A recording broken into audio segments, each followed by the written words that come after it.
Russia வருஷம் பூரா போட்டு அடிச்சுட்டு இருக்கு 2 வருஷமா. ஆனால் அது ராணுவ நடவடிக்கை, போர் இல்லைன்னு சொல்லுவாங்க. ஆனால் இது போர் கிடையாது. போர்னா வேற மாதிரி இருக்கும். தரைப்படையும் ஒரே நேரத்தில் இப்போ நீங்கள் நைட்டு ஃபுல்லாக நேற்று ஆத்தினாயம் பாருங்க டிவியில், அந்த அதுதான் அவங்க ஆத்துனது உண்மையான போர் நடந்தால் அப்படி இருக்குன்றது.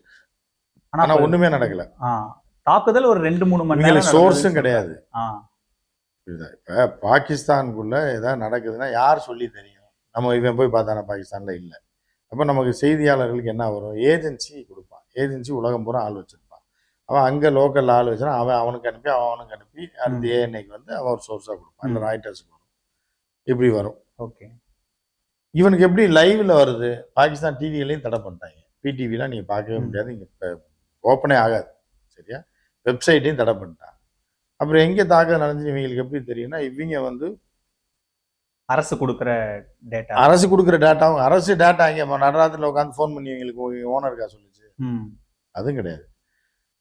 இவங்கெல்லாம் கிடைச்சிற வாட்ஸ்அப்பில் வர்ற விஷுவல்ஸு, இதை வச்சு நம்பகத்தன்மை இல்லாத நேற்று அவங்க நைட்டு போட்ட விஷுவல் பூராமே 2015 பிரான்ஸில் நடந்தது, அமெரிக்காவில் நடந்த தீ விபத்து, இதை எடுத்து போட்டு கராச்சி தாக்குதல்னு போர்ட்டு தாக்குதல் விஷுவல் போட்டுட்டு இருக்காங்க. போர்ட்டு தாக்குதல் அப்படின்னு போட்டு.